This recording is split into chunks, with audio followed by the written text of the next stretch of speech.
Hello friends, कैसे हैं आप सभी लोग। आई होप आप सब लोग बिल्कुल ठीक होंगे। चलिए शुरू करते हैं आज की क्लास। आज की क्लास में डिस्कस करेंगे बीपीएससी टीआरई थर्ड में पूछा जाने वाला प्रैक्टिस पेपर, जो कि आप सभी को पता है काफ़ी ज़्यादा इंपॉर्टेंट है। अगर आप बीपीएससी टीआरई थर्ड का पेपर देने जा रहे हैं या फिर बीपीएससी टीआरई फोर्थ आपको देना है, तो उसके लिए प्रैक्टिस पेपर सॉल्व करना बहुत ही ज़्यादा इंपॉर्टेंट है। तो आप जो है प्रैक्टिस पेपर सॉल्व कर सकते हैं। इससे पहले जो है हम 2 क्लास कर चुके हैं, ये तीसरी क्लास है। अगर आप जो है पेपर देना चाहते हैं या पेपर देने जा रहे हैं बीपीएससी टीआरई थर्ड का, तो आपके लिए क्लास लेना बहुत ही ज़्यादा इंपॉर्टेंट है। ठीक है, तो क्लास इंपॉर्टेंट है, शुरू से लास्ट तक देखिएगा ताकि सारी चीज़ें क्लियर हो जाएँ। ठीक है, ये जो क्वेश्चन हम डिस्कस कर रहे हैं ये पिछले साल जो पूछे गए जो है पेपर हुए थे बीपीएससी फर्स्ट और बीपीएससी टीआरई फर्स्ट और बीपीएससी टीआरई सेकेंड का जो पेपर हुआ था वही पेपर हम डिस्कस कर रहे हैं। तो ये काफ़ी ज़्यादा इंपॉर्टेंट है आपके लिए, इनको देखना बिल्कुल भी स्किप नहीं करना है आपको। ठीक है, देखते हैं आज की क्लास का पहला क्वेश्चन क्या है। पहला क्वेश्चन दिया कि रामसर अभिसमय के अनुसार निम्नलिखित में से किस तिथि को विश्व आर्द्र भूमि दिवस मनाया जाता है। रामसर अभिसमय के अनुसार निम्नलिखित में से किस तिथि को विश्व आर्द्र भूमि दिवस मनाया जाता है। किस तिथि को मनाया जाता है? 18 मार्च को मनाया जाता है, 15 जनवरी को या फिर 2 फरवरी को। कब मनाया जाता है विश्व आर्द्र भूमि दिवस? तो यह मनाया जाता है हर साल 15 जनवरी को विश्व आर्द्र भूमि दिवस मनाया जाता है। ठीक है, नेक्स्ट क्वेश्चन है कि एक ही तत्व के परमाणु जिनकी द्रव्यमान संख्या भिन्न भिन्न होती है वो क्या कहलाते हैं। एक ही तत्व के परमाणु जिनकी द्रव्यमान संख्या भिन्न भिन्न होती है वो क्या कहलाते हैं? क्या वो समस्थानिक कहलाते हैं, समन्यूट्रॉनिक कहलाते हैं या फिर समभारिक कहलाते हैं? तो वो क्या होते हैं? वो होते हैं समस्थानिक। ठीक है, एक ही तत्व के परमाणु जिनकी द्रव्यमान संख्या भिन्न भिन्न होती है वो क्या कहलाते हैं? समस्थानिक कहलाते हैं। नेक्स्ट क्वेश्चन है कि निम्न में से कौन सा तत्व सभी कार्बनिक यौगिकों में पाया जाता है। कौन सा तत्व है जो सभी कार्बनिक यौगिकों में पाया जाता है? क्या वो कार्बन है, कैल्शियम है या फिर है नाइट्रोजन? तो वो कौन सा तत्व है? तो वो है कार्बन, जो सभी कार्बनिक यौगिकों में पाया जाता है। पहला ऑप्शन इसका सही हो जाएगा। नेक्स्ट क्वेश्चन है कि फैराडे के इलेक्ट्रोलिसिस के नियम का संबंध है। जो फैराडे हैं उनके इलेक्ट्रोलिसिस के नियम का संबंध क्या है? क्या समतुल्य भार है या फिर परमाणु भार है या फिर आणविक भार है? तो इसका जो संबंध है वो क्या है? वो है समतुल्य भार। ठीक है, पहला ऑप्शन इसका सही हो जाएगा। नेक्स्ट क्वेश्चन है कि पानी में वाशिंग सोडा का घोल है। जो पानी है उसमें वाशिंग सोडा का घोल करने पे क्या बन जाता है? क्या वो अम्लीय बन जाता है, क्षारीय बन जाता है या फिर तटस्थ बन जाता है? तो वाशिंग सोडा जो है वो क्या हो जाता है? अम्लीय हो जाता है या फिर क्षारीय हो जाता है। तो पानी में अगर वाशिंग सोडा को घोल देंगे तो पानी क्या हो जाएगा? क्षारीय हो जाएगा। ठीक है, जो वॉशिंग सोडा होता है या धोने का जो सोडा होता है वो पानी में घुलने पर आयनों में विघटित होकर क्या बन जाता है? क्षारीय घोल बन जाता है। ठीक है, तो सेकेंड ऑप्शन सही हो जाएगा। विद्युत स्त्री में हीटिंग जो तत्व बना होता है वो किसका बना होता है? विद्युत स्त्री में जो हीटिंग सत्य नहीं, यहाँ पे तत्व होता है। ठीक है, तत्व बना होता है वो क्या होता है, किस चीज़ का बना होता है? क्या वो नाइक्रोम का होता है, टंगस्टन का होता है या फिर तांबा का होता है? तो जो हीटिंग तत्व होता है वो किस चीज़ का बना होता है? तो वो बना होता है नाइक्रोम का। इंपॉर्टेंट, इस चीज़ को ध्यान रखना है। ठीक है, नेक्स्ट क्वेश्चन है कि संवहन द्वारा ऊष्मा का स्थानांतरण हो सकता है। जो संवहन द्वारा ऊष्मा का स्थानांतरण कैसे होता है? ठोस और द्रव में होता है, ठोस और निर्यात में होता है या फिर निर्वात में होता है, या फिर जो है गैस एवं द्रव में होता है? तो संवहन द्वारा ऊष्मा का जो स्थानांतरण हो सकता है वो होता है गैस एवं द्रव में। ठीक है, गैस और द्रव में ऊष्मा का स्थानांतरण संवहन द्वारा होता है। नेक्स्ट क्वेश्चन है कि ऊर्जा यकृत और मांसपेशियों में किस रूप से संग्रहित होती है। जो ऊर्जा होता है, एनर्जी होती है, वो यकृत और मांसपेशियों में किस रूप में संग्रहित होती है? क्या ये कार्बोहाइड्रेट में होती है, वसा में होती है या फिर ग्लाइकोजन में होती है? ठीक है, तो किस में होती है? ये होती है ग्लाइकोजन में। ठीक है, मनुष्य में जो ग्लाइकोजन होता है मुख्य रूप से यकृत और कंकाल की मांसपेशियों की जो कोशिका होती है उसमें बनता है और साथ में उसी में क्या होता है? संग्रहित भी रहता है। थर्ड ऑप्शन इसका सही हो जाएगा। नेक्स्ट क्वेश्चन है कि पौधा भूमि से जल तथा खनिज लवण कैसे प्राप्त करता है। पौधा जो है, कोई भी पौधा है, वो भूमि से जल तथा खनिज लवण जो प्राप्त करता है वो कैसे प्राप्त करता है? जड़ से प्राप्त करता है, तना से, या फिर पत्तियों से। तो ये बहुत कॉमन सा क्वेश्चन है कि अगर जो कोई भी पौधा है या पेड़ है तो अपना जो भोज्य पदार्थ है या भोजन है वो कहाँ से प्राप्त करता है? तो जड़ से ही प्राप्त करता है। जो जल और खनिज लवण कहाँ से प्राप्त करता है? तो जड़ से प्राप्त करता है। पहला ऑप्शन इसका सही हो जाएगा। नेक्स्ट क्वेश्चन है कि बिहार में सरकारी नौकरी और शैक्षणिक संस्थानों में नामांकन के लिए कितना प्रतिशत आरक्षण लागू हो गया है? बिहार में सरकारी नौकरी और शैक्षणिक संस्थानों में नामांकन के लिए कितना प्रतिशत आरक्षण लागू हो गया है? क्या ये 55% है या फिर 75% है? तो ये कितना है? यह 75% लागू हो गया। बिहार में सरकारी नौकरी और शैक्षणिक संस्थानों में नामांकन के लिए 75% आरक्षण क्या हुआ है? लागू हो गया है। ठीक है। नेक्स्ट क्वेश्चन है कि एक हल्की तथा एक भारी वस्तु का संवेग समान है तो किसकी गतिज ऊर्जा अधिक होगी? एक हल्की और एक भारी वस्तु है, उसका संवेग समान है तो किसकी गतिज ऊर्जा अधिक होगी? उसकी जो है हल्की वस्तु की होगी या फिर भारी वस्तु की, या फिर दोनों की समान गतिज ऊर्जा होगी। ठीक है। तो एक हल्की तथा एक भारी वस्तु का जो संवेग है वो समान है तो गतिज ऊर्जा क्या होगी? हल्की वस्तु की गतिज ऊर्जा अधिक होगी। ठीक है। नेक्स्ट क्वेश्चन है कि निम्न में से क्या शरीर में रोग के विरुद्ध प्रतिरोध के रूप में कार्य करता है? निम्न में से क्या शरीर में रोग के विरुद्ध प्रतिरोध के रूप में कार्य करता है? क्या वो विटामिन्स हैं, कार्बोहाइड्रेट है, या फिर है रक्त श्वेत कणिकाएं, या फिर जिनको कहते हैं WBC। ठीक है। तो वो कौन है जो शरीर में रोग के विरुद्ध प्रतिरोध के रूप में कार्य करता है? तो वो है WBC यानी कि श्वेत रक्त कणिकाएं। नेक्स्ट क्वेश्चन है कि गायों में दुग्ध ज्वर किसकी कमी के कारण होता है? गायों में जो दुग्ध ज्वर हो जाता है वो किसकी कमी से होता है? क्या वो फास्फेट की कमी से होता है, कैल्शियम की कमी से होता है, या फिर होता है आयरन की कमी से? तो गायों में जो अमूमन देखा जाता है दुग्ध ज्वर वो किस कारण से होता है? वो कैल्शियम की कमी के कारण होता है। ठीक है। सेकेंड ऑप्शन सही हो जाएगा। नेक्स्ट क्वेश्चन है कि नवजात शिशु को BCG का टीका कब लगाया जाता है? जो नवजात शिशु होता है जिसका जन्म जल्द में ही हुआ होता है, बिल्कुल छोटा होता है, तुरंत का जन्मा बच्चा होता है, उसको BCG का टीका लगाया जाना होता है। नहीं, कब लगाया जाता है? जन्म के तुरंत बाद लगाया जाता है, या फिर 48 घंटों के भीतर, या फिर 7 दिनों के अंदर या भीतर। तो जो नवजात शिशु होता है जिसका तुरंत जन्म हुआ होता है उसको जो BCG का टीका लगाया जाता है वो 48 घंटों के भीतर ही लगा दिया जाता है। मोस्ट इम्पॉर्टेंट है, BCG का टीका कब लगाया जाता है नवजात शिशु को?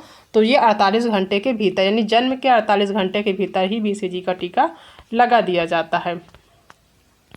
नेक्स्ट क्वेश्चन है कि निम्न में से किस शिलालेख में सम्राट अशोक के धम्म के बारे में जानकारी है?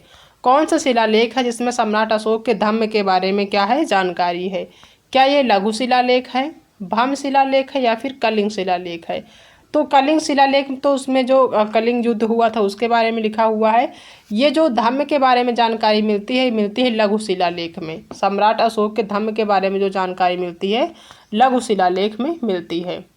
नेक्स्ट क्वेश्चन है कि कौटिल्य का अर्थशास्त्र पुस्तक है किस पर लिखी गई है? ठीक है। यानी जो अर्थशास्त्र पुस्तक है वो किस पर लिखी गई है? आर्थिक नीति पर लिखी गई है, रियासत के सिद्धांत और अभ्यास पे लिखी गई है, सैन्य रणनीति पे लिखी गई, किस पे लिखी गई है? तो ये जो कौटिल्य हैं जिनका विष्णुगुप्त भी कहते हैं या फिर चाणक्य भी कहते हैं, इनकी एक पुस्तक है अर्थशास्त्र। ये किस पर लिखी गई है? तो ये लिखी गई है किस पे? ये लिखी गई राजनीति पे। ठीक है।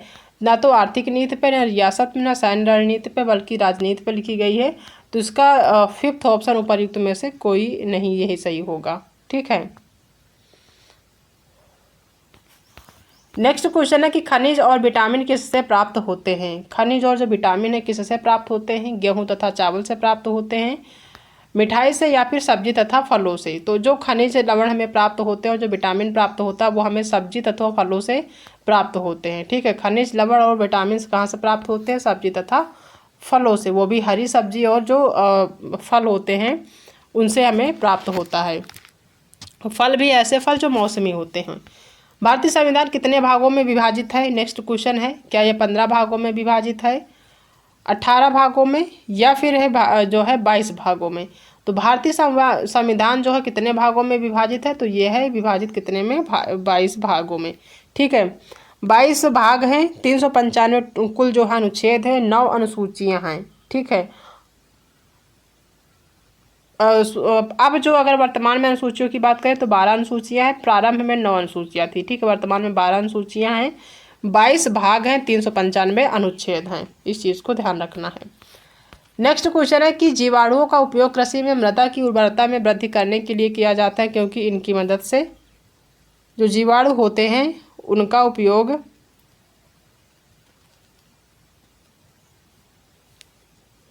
कृषि में मृदा की उर्वरता में वृद्धि करने में किया जाता है, क्योंकि इनकी मदद से कार्बन डाइऑक्साइड स्थिरीकरण होता है, या फिर ऑक्सीजन स्थिरीकरण होता है, नाइट्रोजन स्थिरीकरण होता है। क्या होता है ये आपको बताना है। तो इसे क्या होता है, इसे नाइट्रोजन स्थिरीकरण होता है। इसका थर्ड ऑप्शन सही हो जाएगा। ठीक है, नाइट्रोजन स्थिरीकरण। नेक्स्ट क्वेश्चन है कि श्रीनगर की स्थापना किस मौर्य शासक ने की थी। श्रीनगर की स्थापना किस मौर्य शासक ने की थी? क्या वो अशोक थे, बिंदुसार थे, या फिर चंद्रगुप्त थे? तो श्रीनगर की स्थापना का जो श्रेय जाता है वो जाता है अशोक को, सम्राट अशोक को। पहला ऑप्शन सही हो जाएगा। नेक्स्ट क्वेश्चन है कि बराबर पहाड़ी गुफाओं के बारे में निम्न में से कौन सा सही नहीं है। ठीक है, बराबर पहाड़ी गुफाओं के बारे में कौन सा कथन सही नहीं है? पहला है कि बराबर पहाड़ी पर सभी 4 गुफाएं हैं। दूसरा कि अशोक के शिलालेख 3 गुफाओं की दीवारों पर पाए जाते हैं। और चौथा ऑप्शन है कि ये शिलालेख ईसा पूर्व 6ठी शताब्दी के हैं। तो ये थर्ड ऑप्शन सही हो जाएगा कि जो बराबर की पहाड़ियाँ हैं, ये जो शिलालेख है ये जो है ईसा पूर्व 6ठी शताब्दी के हैं। ठीक है, कुतुबुद्दीन ऐबक ने कहाँ पर अपनी राजधानी बनाई थी? नेक्स्ट क्वेश्चन है, क्या वो दिल्ली था, लाहौर था, या फिर अजमेर था? तो कुतुबुद्दीन ऐबक ने अपनी जो राजधानी बनाई थी वो कहाँ बनाई थी? लाहौर में बनाई थी। इंपॉर्टेंट है, ध्यान देना है। नेक्स्ट क्वेश्चन है कि किसने मदन मोहन मालवीय को महामना की उपाधि प्रदान किया था? किसने जो है मदन मोहन मालवीय को महामना की उपाधि दी थी? ठीक है, तो क्या वो गोपाल कृष्ण गोखले थे, व्योमेश चंद्र बनर्जी थे, या फिर थे महात्मा गांधी? तो वो थे महात्मा गांधी, जिन्होंने मदन मोहन मालवीय को किसकी उपाधि दी थी? तो वो थी महामना की उपाधि। नेक्स्ट क्वेश्चन है कि नालंदा विश्वविद्यालय के संस्थापक कौन थे? नालंदा विश्वविद्यालय बहुत ही प्राचीन विश्वविद्यालय, उसके संस्थापक कौन थे? चंद्रगुप्त विक्रमादित्य थे, या फिर कुमारगुप्त थे, या फिर धर्मपाल थे? तो नालंदा विश्वविद्यालय के जो संस्थापक माने जाते हैं वो माने जाते हैं कौन? कुमारगुप्त। ठीक है, कुमारगुप्त को नालंदा विश्वविद्यालय का संस्थापक माना जाता है। नेक्स्ट क्वेश्चन है कि संयुक्त राष्ट्र संघ का मुख्यालय कहाँ अवस्थित है? संयुक्त राष्ट्र संघ का जो मुख्यालय है वो कहाँ पे है? क्या ये न्यूयॉर्क में है, जेनेवा में है, या फिर है मनीला में? तो ये कहाँ पे स्थित है? संयुक्त राष्ट्र संघ का मुख्यालय ये स्थित है न्यूयॉर्क में। अशोक के शिलालेखों को पहली बार पहचानने और समझने वाले ब्रिटिश तो पुरातत्वविद थे कौन थे, जिन्होंने अशोक के शिलालेख को पहली बार पढ़ा था? क्या वे जॉन टावर हैं, चार्ल्स मेटकॉफ हैं, या फिर जेम्स प्रिंसप हैं? तो वो कौन है जिन्होंने अशोक के शिलालेख को पहली बार पहचाना था और समझा था? वो कौन है? तो वो हैं जेम्स प्रिंसप। बहुत ही इंपॉर्टेंट क्वेश्चन, जेम्स प्रिंसप ने अशोक के शिलालेख को पहली बार पहचानने की या समझने की कोशिश करी थी, या फिर समझा भी था। नेक्स्ट है कि भारतीय अर्थव्यवस्था एक समीक्षा के अनुसार वित्त वर्ष 2024-25 में भारत की अर्थव्यवस्था के कितने प्रतिशत बढ़ने का अनुमान है? भारतीय जो अर्थव्यवस्था एक समीक्षा के अनुसार वित्त वर्ष 2024-25 में भारत की जो अर्थव्यवस्था कितने प्रतिशत बढ़ने का अनुमान है? क्या वो 7% है, 6.5% है, या फिर 6.8% है? कितना है, कितना अनुमान है बढ़ने की? तो ये है लगभग 7%। ठीक है, पहला ऑप्शन इसका सही हो जाएगा। नेक्स्ट क्वेश्चन है कि कौन सा राष्ट्रीय उद्यान अभ्यारण्य राजस्थान राज्य में स्थित नहीं है? कौन सा राष्ट्रीय उद्यान और या फिर अभ्यारण्य जो राजस्थान राज्य में स्थित नहीं है? पहला है सरिस्का राष्ट्रीय उद्यान, दूसरा है सांभर वन्यजीव अभ्यारण्य, और तीसरा है राजाजी राष्ट्रीय उद्यान। ठीक है, तो जो राष्ट्रीय उद्यान या अभ्यारण्य राजस्थान में नहीं है वो कौन है? वो है राजाजी राष्ट्रीय जो है उद्यान। ये कहाँ पे है? तो ये हिमालय की तलहटी में है, कह सकते हैं, ये राजस्थान में नहीं है। ठीक है, ये हिमालय में है। ठीक है, नेक्स्ट क्वेश्चन है कि भारत में निम्नलिखित में से किस उद्योग में अधिकतम संख्या में श्रमिक कार्यरत हैं। कौन सा ऐसा उद्योग है जिसमें अधिकतम संख्या में क्या है, श्रमिक कार्यरत हैं यानी काम कर रहे हैं। क्या वो चीनी उद्योग है, कपड़ा उद्योग है, या फिर सांभर वन्यजीव अभ्यारण्य है। कहाँ पे है, तो ये जो है कपड़ा उद्योग जो है वहाँ पे अधिकतम संख्या में श्रमिक अभी भी कार्यरत है, यानी कपड़ा उद्योग है जहाँ पे अधिक मजदूर देखने को मिलते हैं। नेक्स्ट क्वेश्चन है कि किस देश की रहने वाली सेनिस पलासियो ने मिस यूनिवर्स 2023 का खिताब जीता है। किस देश की रहने वाली सेनिस पलासियो ने मिस यूनिवर्स 2023 का खिताब जीता है। क्या वो युगांडा है, ईरान है, या फिर निकारागुआ है। तो ये कौन सा देश है, तो यह है निकारागुआ, जहाँ की जो मिस यूनिवर्स हैं वो सेनिस पलासियो जिन्होंने 2023 का खिताब अपने नाम किया है। नेक्स्ट क्वेश्चन है कि विंध्य और सतपुड़ा श्रेणियों के बीच बहने वाली जो नदी है कौन है। विंध्य और सतपुड़ा श्रेणियों के बीच बहने वाली जो नदी है वो कौन सी है। क्या वो नर्मदा नदी है, ताप्ती नदी है, या फिर है महानदी। तो ये कौन सी नदी है, ये है नर्मदा नदी। ठीक है। नेक्स्ट क्वेश्चन है कि भारत का संविधान कब लागू हुआ था। बहुत ही कॉमन क्वेश्चन है, बहुत ही इंपॉर्टेंट है। भारत का जो संविधान कब लागू हुआ था, 26 जनवरी 1949 को लागू हुआ था, या फिर 15 अगस्त 1951 को, या फिर 26 जनवरी 1950 को। तो भारत का जो संविधान लागू हुआ था ये लागू हुआ था 26 जनवरी 1950 को। नेक्स्ट क्वेश्चन है कि गर्म हवा ठंडी हवा की अपेक्षा हल्की होती है क्योंकि। जो गर्म हवा वो ठंडी हवा की अपेक्षा हल्की होती है, क्यों हल्की होती है ये बताना है। पहला है कि वह फैलती है, यानी कि वह हल्की होती है इसलिए वह फैलती है, या फिर दूसरा है कि वह ज़्यादा स्थान घेरती है, या फिर उसका घनत्व ज़्यादा अधिक है। तो गर्म हवा ठंडी हवा की अपेक्षा अधिक हल्की होती है क्योंकि वह क्या है, फैलती है। पहला ऑप्शन इसका सही हो जाएगा। नेक्स्ट क्वेश्चन है कि वह प्रक्रिया जिसके द्वारा पौधे अधिक मात्रा में अवशोषित जल छोड़ते हैं कहलाती है।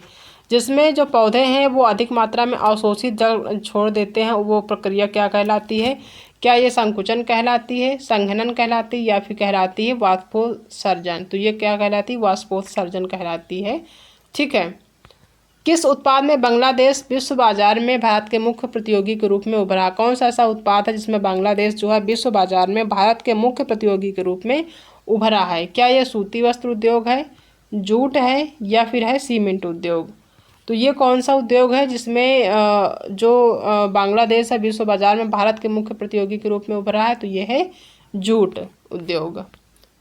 किस राज्य को भारत का मसाला उद्यान माना जाता है। तो मसाला उद्यान आप सभी को पता होगा किसको माना जाता है, तो ये माना जाता है केरला को। नेक्स्ट क्वेश्चन है कि किस समुद्र में औसत लवणता सबसे अधिक है। और सबसे अधिक जिसमें लवणता पाई जाती है वो उसको जो है कहते हैं कि समुद्र में औसत लवणता सबसे अधिक है। तो वो कौन सा समुद्र है ये बताना है। पहला है काला सागर, दूसरा है पीला सागर, और तीसरा है मृत सागर। तो ये कौन सा है जहाँ पे औसत लवणता सबसे अधिक है, तो ये है मृत सागर। यहाँ पे जो मनुष्य होते हैं अगर इस पानी में डूब भी जाएं तो वो जो है ऊपर उतर आते रहते, डूबते नहीं हैं, क्योंकि यहाँ पे जो है जो पानी की लवणता है वो सबसे अधिक है, यानी नमक की मात्रा यहाँ पे अधिक है। नेक्स्ट क्वेश्चन है कि दूध को दही में परिवर्तित करने के लिए कौन सा जीव उत्तरदायी होता है। दूध को दही में परिवर्तित करने के लिए जो जीव होता है उत्तरदायी वो कौन होता है। वो जीवाणु होता है, विषाणु होता है, या फिर होता है कवक। तो ये क्या होता है, वो होता है जीवाणु, जो कि मनुष्य के सेहत के लिए लाभदायक होता है। भारत के किस दिग्गज खिलाड़ी ने 26वीं बार विश्व बिलियर्ड्स चैंपियनशिप 2023 का खिताब अपने नाम किया है। भारत के किस दिग्गज खिलाड़ी ने 26 बार विश्व बिलियर्ड्स चैंपियनशिप 2023 का खिताब अपने नाम किया है, वो कौन है। क्या वो आदित्य मेहता है, अनुजा ठाकुर है, या फिर है पंकज आडवाणी। तो ये कौन है, ये है पंकज आडवाणी। ठीक है, या फिर आडवाणी। थर्ड ऑप्शन सही हो जाएगा। नेक्स्ट क्वेश्चन है कि भारतीय डाक सेवा किस वर्ष प्रारंभ हुई थी। जो ये डाक व्यवस्था है कब प्रारंभ हुई थी, 1766 में हुई थी, या फिर हुई थी 1837 में, या फिर 1786 में। तो भारतीय डाक सेवा जो शुरू की गई थी वो शुरू की गई थी 1766 में। ठीक है, वॉरेन हेस्टिंग के समय में ये जो है डाक सेवा शुरू की गई थी 1766 में। नेक्स्ट क्वेश्चन है कि निम्नलिखित में से कौन सा वास्तव में एक फल नहीं है बल्कि जड़ी बूटी है? क्या वो अनानास है, संतरा है या फिर है केला? कौन सा एक जो है फल नहीं है बल्कि क्या है, जड़ी बूटी है? तो वो कौन है? वो है केला। ठीक है, केला जो है वो एक फल का पेड़ नहीं है बल्कि क्या है, एक जड़ी बूटी है।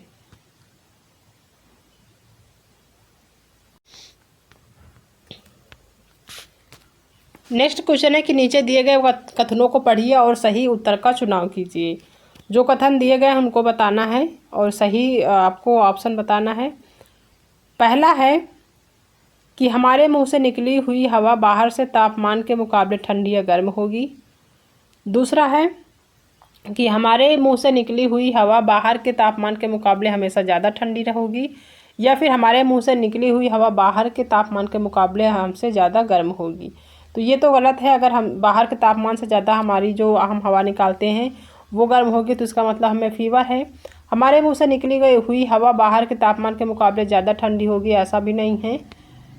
हमारे मुंह से निकली हुई हवा बाहर से तापमान के मुकाबले ठंडी या गर्म होगी, बिल्कुल सही है। हमारे मुंह से निकली गई जो हवा है वो तापमान के अकॉर्डिंग ही ठंडा या गर्म निकलेगी। ठीक है, तो पहला ही ऑप्शन इसका सही हो जाएगा।